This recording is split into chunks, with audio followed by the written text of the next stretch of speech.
بسم اللہ الرحمن الرحیم۔ ایک شخص اندھیری رات میں فجر کی نماز پڑھنے کے لیے گھر سے نکلا۔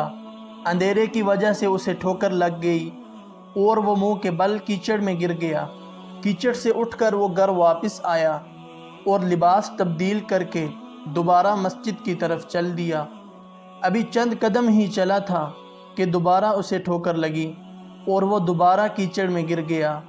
کیچڑ سے اٹھ کر وہ پھر دوبارہ اپنے گھر گیا اور مسجد جانے کے لیے دوبارہ گھر سے نکلا۔ جیسے ہی وہ اپنے گھر سے باہر نکلا تو اس کے دروازے پر اسے ایک شخص ملا جو اپنے ہاتھ میں روشن چراغ تھامے ہوئے تھا۔ چراغ والا شخص چپ چاپ نمازی کے آگے مسجد کی طرف چل دیا۔ اس مرتبہ چراغ کی روشنی میں نمازی کو مسجد پہنچنے میں کسی دشواری کا سامنا نہیں کرنا پڑا۔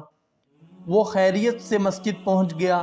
مسجد کے دروازے پر پہنچ کر چراغ والا شخص رک گیا۔ نمازی اسے چھوڑ کر مسجد داخل ہو گیا اور نماز ادا کرنے لگا۔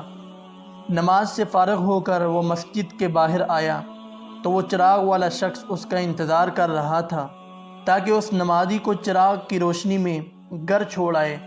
جب نمازی گھر پہنچ گیا تو نمازی نے اجنبی شخص سے پوچھا، آپ کون ہیں؟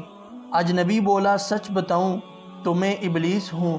نمازی کی تو حیرت کی انتہا نہ رہی۔ اس اجنبی کی یہ بات سن کر نمازی سوچنے لگا، ابلیس شیطان کیسے مجھے مسجد تک چھوڑ سکتا ہے؟ اس کا کام تو لوگوں کو بہکانا ہے۔ تو اس شخص نے بڑی حیرت کے ساتھ ابلیس سے پوچھا، تجھے تو میری نماز رہ جانے پر خوش ہونا چاہیے تھا، مگر تم تو چراغ کی روشنی میں مجھے مسجد تک چھوڑنے آئے۔ ابلیس نے جواب دیا کہ جب تمہیں پہلی ٹھوکر لگی اور تم لباس تبدیل کر کے مسجد کی طرف پلٹے تو اللہ تعالیٰ نے تیرے سارے گناہ معاف فرما دیے۔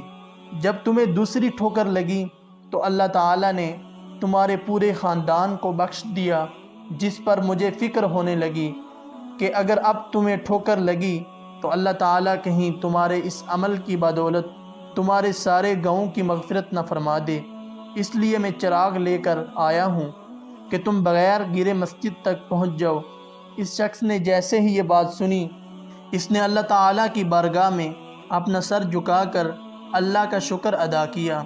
اللہ تعالیٰ ہمیں بھی ایسی نماز پڑھنے کی توفیق عطا فرمائے، آمین یا رب العالمین۔